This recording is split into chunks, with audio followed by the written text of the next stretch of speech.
Pelaksanaan pembelajaran sebagaimana dimaksud pada ayat 2 dipenuhi paling sedikit 24 jam tatap muka. Halo, salam satu data. Malam ini Mimin akan membahas terkait Permendikbud terbaru ya, nomor 5 tahun 2024. Nah, ini adalah Permendikbud terbaru terkait perubahan atas Peraturan Menteri Pendidikan dan Kebudayaan nomor 15 tahun 2018 tentang pemenuhan beban kerja guru ya, kepala sekolah dan pengawas sekolah. Jadi ini penting bagi Bapak Ibu guru ya, baik itu kepala sekolah maupun pengawas juga tentunya ya yang memiliki tugas tambahan. Nah ini teman-teman, ini adalah perubahan dari Permendikbud nomor 15 tahun 2028 ya. Jadi ada beberapa poin yang memang dirubah ya. Jadi kalau teman-teman ketika itu mengacu kepada Permendikbud nomor 15 tahun 2018, nah sekarang telah direvisi ya, dirubah di sini. Nah ini adalah nomenklaturnya, ini kita tidak bahas ya. Nah kemudian yang kita bahas itu adalah poin-poin yang dirubah ya. Jadi ini adalah yang diubah. Nah di sini yang diubah itu adalah misalnya di pasal 1 ya. Jadi di sini teman-teman itu bisa membaca ya, dalam peraturan menteri ini yang dimaksud dengan guru ya. Jadi kalau teman-teman profesinya adalah seorang guru, guru adalah pendidik profesional ya. Jadi guru itu adalah seorang pendidik profesional dengan tugas utama yaitu mendidik, mengajar, membimbing ya, mengarahkan, melatih, menilai dan mengevaluasi peserta didik pada pendidikan anak usia dini ya. Jalur pendidikan formal, pendidikan dasar dan pendidikan menengah ya, dimulai dari pendidikan anak usia dini sampai dengan jenjang pendidikan menengah. Kemudian yang kedua, jika teman-teman itu adalah kepala sekolah ya. Kepala sekolah adalah guru yang diberi tugas tambahan. Jadi fungsi kepala sekolah di bagian manajerial ya, manajemen ya, untuk memimpin pembelajaran dan mengelola satuan pendidikan yang meliputi taman kanak-kanak, taman kanak-kanak luar biasa, sekolah dasar luar biasa, sekolah menengah pertama luar biasa, sekolah menengah atas, sekolah menengah kejuruan SMK ya, sekolah menengah atas luar biasa, dan sekolah Indonesia yang berada di luar negeri. Kemudian poin ketiga ya, pengawas sekolah adalah guru pegawai negeri sipil atau PNS yang diangkat dalam jabatan pengawas satuan pendidikan. Nah, fungsinya adalah sebagai pengawas yang ditugaskan untuk membimbing atau mewakili beberapa satuan sekolah yang nanti akan dapat tugas. Kemudian poin keempat ya, TM atau tatap muka adalah interaksi langsung antara guru dan peserta didik dalam kegiatan pembelajaran atau pembimbingan sesuai dengan beban belajar peserta didik dalam struktur kurikulum ya. Jadi kalau di struktur kurikulum teman-teman sudah tahu ya, yang sekarang mungkin sudah kurmer semua rata-rata ya. Kemudian poin kelima, satuan administrasi pangkal yang disebut selanjutnya adalah Satminkal ya. Jadi kalau teman-teman itu punya sekolah induk, nah itu teman-teman kenalnya dengan Satminkalnya di mana gitu ya. Nah tempat teman-teman menginduk ya. Jika teman-teman ada 2 sekolah kan berarti ada sekolah induknya di mana, non induknya di mana ya. Adalah satuan pendidikan utama yang secara administratif guru atau kepala sekolah terdaftar sebagai guru atau kepala sekolah. Jadi ini SK-nya teman-teman ditaruhnya di mana gitu ya. Ini adalah satuan induk pangkal atau kita sebut dengan sekolah induk. Kemudian di poin 6 ya. Jadi di sini dinas adalah satuan kerja perangkat daerah ya, SKPD, yang membidangi urusan pendidikan di tingkat daerah, provinsi atau daerah kabupaten kota sesuai dengan kewenangannya masing-masing ya. Misalnya kalau di SD SMP itu teman-teman itu TK juga ya, PAUD itu adanya di kota, kemudian untuk SLB, SMA, SMK itu adalah kewenangan dari provinsi. Kemudian poin 7, menteri adalah menteri yang menyelenggarakan urusan pemerintahan di bidang pendidikan. Jadi ini adalah menteri Kemendikbudristek ya sekarang ya. Nah ini adalah beberapa poin yang dirubah ya, jadi teman-teman bisa lihat mulai dari pasal 4, ini penting ya. Nah teman-teman bisa lihat, perencanaan pembelajaran atau pembimbingan sebagaimana dimaksud pada pasal 3 ayat 1 huruf A meliputi pengkajian kurikulum pembelajaran, pembimbingan program, kebutuhan khusus pada satuan pendidikan, pembuatan rencana pelaksanaan pembelajaran, pembimbingan sesuai standar proses atau rencana pelaksanaan pembimbingan. Kemudian melaksanakan pembelajaran atau pembimbingan sebagaimana dimaksud pada pasal 3 ayat 1 huruf B merupakan pelaksanaan dari perencanaan pembelajaran. Ya, di sini ada beberapa yang direvisi ya, teman-teman bisa sesuaikan. Kalau mau dilihat yang di 2018, nah ini teman-teman bisa lihat Nah, kemudian di bagian ini ya, poin yang penting itu adalah yang di bagian 3. Pelaksanaan pembelajaran sebagaimana dimaksud pada ayat 2 dipenuhi paling sedikit 24 jam tatap muka. Ya, jadi eh, kewajibannya itu adalah untuk pembelajaran 24 jam tatap muka per minggu ya, 24 JP per minggu. Dan paling banyak adalah sebanyak 40 jam tatap muka per minggu. Jadi ini adalah pelaksanaan pembelajaran ya, tanggung jawab kita atau guru yang di sini ASN PNS ya. Nah, di sini kemudian poin keempat, pelaksanaan pembimbingan sebagai dimaksud pada ayat 2 dipenuhi oleh guru bimbingan dan konseling. Jadi khusus teman-teman bimbingan konseling itu adalah mengampu paling sedikit atau minimal 5 rombongan belajar per tahun ya. Nah, ini teman-teman mengajar, kalau di BK kan dulu memang mengajarnya adalah hitungannya per kepala atau per siswa ya, yang setara dengan 150 anak untuk 24 jam. Nah, di sini atau paling sedikit 5 rombel per tahun ya. Nah, ini adalah poin penting yang harus teman-teman pahami ketika menjadi seorang guru ya. Ini adalah beban kerja, pemenuhan beban kerja guru, kepala sekolah maupun pengawas.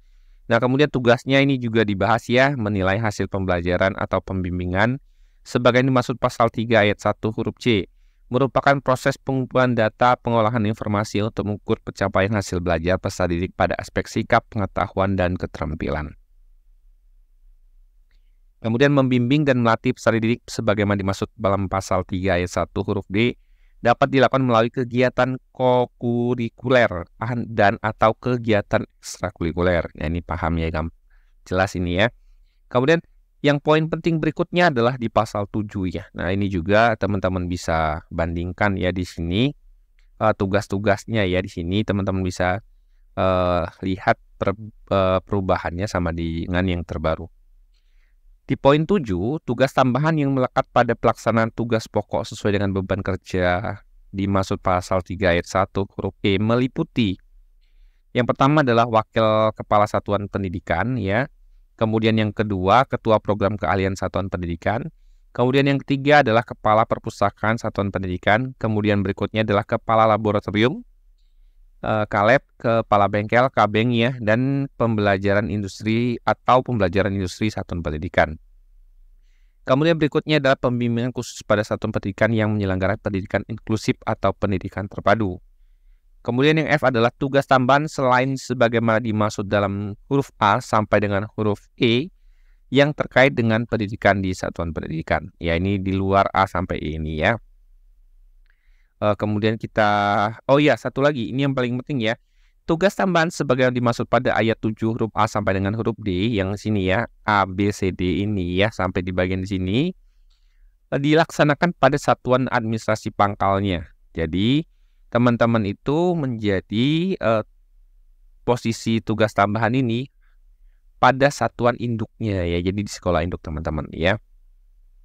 Kemudian tugas tambahan sebagaimana dimaksud pada ayat 7 huruf E dan huruf F dilaksanakan pada satuan administrasi pangkalnya dan atau di luar satuan administrasi pangkal.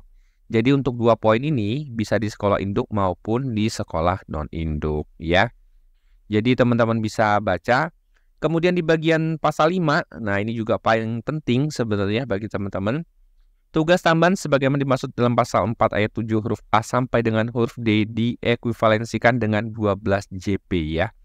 12 jam tatap muka, TM 12 TM ya hitungannya sini ya, per minggu, dan guru mata pelajaran atau pembimbingan terhadap 3 rombongan belajar per tahun bagi guru bimbingan dan konseling untuk pemenuhan beban kerja dalam melaksanakan pembelajaran atau pembimbingan sebagai dimaksud pada pasal 4 ayat 3 dan ayat 4. Jadi ini adalah total perhitungan untuk jamnya ya, jam tatap muka. Jadi kalau teman-teman berada di poin ini ya, huruf A sampai huruf D ya, sampai sini itu dihitung dengan 12 ya. Kalau untuk perhitungan sertifikasi teman-teman udah dapat jam tugas tambahan 12 JP. Tugas tambahan sebagaimana dimaksud dalam pasal 4 ayat 7 huruf E ya, yang di bagian ini ya, yang E ini ya. Kemudian diekuivalensikan dengan 6 jam tatap muka per minggu bagi guru pendidikan khusus untuk memenuhi beban kerja dalam melaksanakan pembelajaran atau pembimbingan sebagai dimaksud pasal 4 ayat 3 dan ayat 4 gitu ya. Nah, kemudian teman-teman bisa baca lagi ya, ini juga ada tugas tambahan lain ya. Nah, ini Mimin cepatkan saja teman-teman bisa baca ya yang poin ini. Nah, kemudian ini adalah tugas tambahan, tambahan yang lain itu adalah wali kelas ya, pembina OSIS ya, pembina ekstrakurikuler, koordinator pengembangan keprofesian, ketua BKK ya. Jadi di SMK itu kan ada bursa kerja khusus atau BKK. Kemudian guru piket, kemudian ketua LSP ya, untuk lembaga sertifikasi profesi, tim pengelolaan kinerja guru, pengurus organisasi profesi guru, tutor, koordinator proyek penguatan profil Pancasila ya. Ini juga untuk teman-teman dari P5 ya, di Kurmer nanti teman-teman itu kan dapat P5, ini juga dapat jamnya ya. Ini diakui maksimal 6 jam ya, atau 3 rombel paling banyak. Tugas tambahan lainnya sesuai dengan ketentuan perundang-undangan. Nah, ini juga perlu teman-teman pahami bahwa ya, tugas tambahan ini dari huruf A ya, maksudnya poin A sampai huruf G ini adalah di sekolah induk ya. Ini dilaksanakan di sekolah induk. Jadi tempat teman-teman bernaung ya. Kemudian pada poin yang lain ya, tugas tambahan lain sebagai dimaksud pada ayat 1 dapat dihitung sebagai pemenuhan jam tatap muka. Ya, dapat dihitung ya. Kemudian tugas tambahan lain sebagai dimaksud pada ayat 1 dapat diekuivalensikan secara kumulatif dengan paling banyak 6 jam tatap muka per minggu bagi guru mata pelajaran. Pelaksanaan 2 atau lebih tugas tambahan lain sebagai dimaksud pada ayat 1 oleh guru bimbingan dan konseling dapat diekuivalensikan dengan pelaksanaan pembimbingan terhadap 1 rombongan belajar per tahun. Rincian ekuivalensi tugas tambahan lain sebagai dimaksud pada ayat 1 huruf A sampai dengan huruf K ditetapkan oleh Menteri. Guru yang mendapatkan tugas tambahan lain sebagaimana dimaksud pada ayat 1 wajib memenuhi pelaksanaan pembelajaran jam tatap muka paling sedikit 18 jam ya. Jadi di sekolah induk itu memang teman-teman itu harus itu di 18 ya jam ya. Kecuali tugas manajerial untuk kepala sekolah tentunya ya. Per minggu bagi guru mata pelajaran atau paling sedikit membimbing 4 rombongan belajar per tahun bagi guru bimbingan dan konseling pada satuan administrasi pangkal. Jadi maksudnya teman-teman itu harus minimal sebenarnya di sekolah induk itu adalah mengajar 18 jam. Ya. Kemudian ditambah kalau teman-teman untuk pemenuhan kebutuhan sertifikasi, teman-teman itu dapat mengambil 6 jam lagi tambahan, itu adalah dari sekolah non-induk ya. Dalam hal guru mata pelajaran tidak dapat memenuhi kewajiban pembelajaran sebagaimana dimaksud ayat 7 yang ini ya, guru yang bersangkutan dapat melaksanakan pembelajaran pada satuan pendidikan lain dalam satu zona yang ditetapkan oleh dinas sesuai dengan ketentuan peraturan perundang-undangan ya. Jadi kalau teman-teman tidak bisa memenuhi ya, jadi teman-teman itu bisa menambah jam itu dari sekolah non-induk. Tetapi di sekolah yang masih berada di zona yang ditentukan tentunya ya, misalnya di dalam satu kabupaten kota yang tidak pindah keluar kota yang lain ya. Guru mata pelajaran sebagaimana dimaksud pada ayat 8 melaksanakan kewajiban pelaksanaan pembelajaran paling sedikit 12 jam tatap muka per minggu pada satuan administrasi pangkalnya dan paling banyak 6 jam tatap muka per minggu pada lembaga pendidikan atau satuan pendidikan sesuai zona yang ditetapkan oleh dinas. Ini yang tadi ya, yang kalau dia jamnya kurang. Kemudian ini ada tugas untuk kepala sekolah ya. Jadi sampai di bagian ini ya, ini adalah bagi teman-teman guru ya di poin ini. Jadi teman-teman guru itu bisa melihat saat ini pembagian jam mengajar karena ini sudah dimulai ya untuk semester ini, apakah memang sudah memenuhi syarat ini atau belum. Nah, misalnya kalau teman-teman saat ini korelasinya dengan perhitungan sertifikasi tentunya ya, di luar tugas utamanya atau pemenuhannya, ini juga ada korelasinya dengan teman-teman yang mungkin sudah serdik tentunya ya. Jadi teman-teman harus melihat pemenuhan jam mengajarnya itu adalah 24 jam. Nah, kecuali bagi sekolah dengan memang rasio jumlah yang kecil atau di 3T tentunya ya. Kemudian ini adalah untuk kepala sekolah.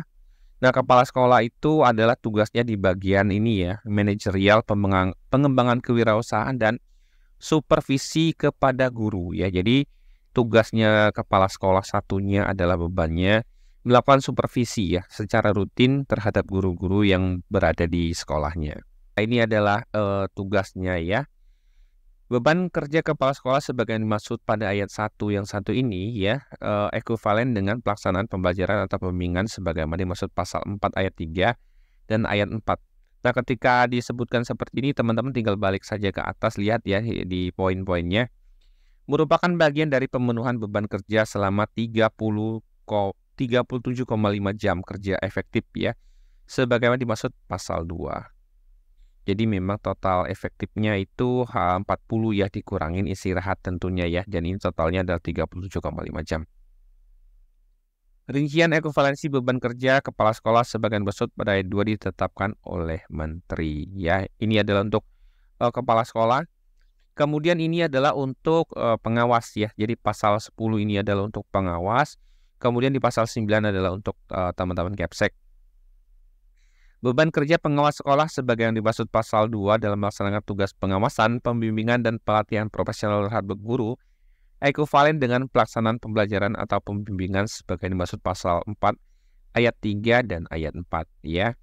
Selain melaksanakan tugas sebagaimana dimaksud pada ayat 1, pengawas sekolah juga merencanakan, mengevaluasi, dan melaporkan hasil pelaksanaan pembinaan, pemantauan, penilaian, dan pembimbingan terhadap guru dan kepala sekolah di sekolah binaannya dalam pemenuhan beban kerja selama 30,5 jam kerja efektif ya, sebagaimana dimaksud di pasal 2. Nah, ini adalah perubahan-perubahannya ya. Kemudian di pasal 13, pemenuhan jam paling sedikit 24 jam tatap muka per minggu dalam pelaksanaan pembelajaran sebagai dimaksud dalam pasal 4 ayat 3 dapat dikecualikan bagi. Nah, ini ya. Jadi kalau ada beberapa yang tidak bisa memungkinkan untuk pemenuhan 24 JP ya. Di sini adalah 24 TM bahasanya ya, tetap muka istilahnya. Tapi Mimin terbiasanya JP ya. Guru tidak dapat memenuhi ketentuan minimal 24 jam tatap muka per minggu berdasarkan struktur kurikulum. B. Guru pendidikan khusus ya bagi teman-teman guru GPK. Kemudian guru pendidikan layanan khusus dan guru sekolah Indonesia di luar negeri ya, SILN atau ya. Jadi ini ada beberapa pengecualiannya ya. Kemudian pemenuhan pelaksanaan pembimbingan paling sedikit terhadap 5 rombel per tahun dalam pelaksanaan pembimbingan oleh guru BK sebagaimana dimaksud pasal 4 ayat 4 dapat dikecualikan dalam hal jumlah rombongan belajar dalam satuan pendidikan kurang dari 5 rombel. Maksudnya ini, ada satu guru BK di sekolah itu, dan itu adalah satu-satunya guru di situ. Sementara di sekolah itu, rombelnya memang kecil ya, sekolah dengan rombel kecil, hanya 3 rombel misalnya. Kan tidak mungkin tuh dapat memenuhi itu, tapi ini dapat dikecualikan jika memang kondisinya seperti itu ya. Jadi ini adalah beberapa informasi terkait pemenuhan beban kerja guru, kepala sekolah, dan pengawas. Dan teman-teman silakan pahami ini ya, dibaca. Ada beberapa yang Mimin skip, tapi teman-teman bisa lihat di pasal 4 sebenarnya yang paling banyak ya. Nah, di sini teman-teman bisa baca poin-poinnya pasal 4 ayat berapa ya. Misalnya di sini pasal 4 ayat 3 ya, misalnya, atau pasal 4 ayat 4 ya. Ini adalah poin-poin krusialnya.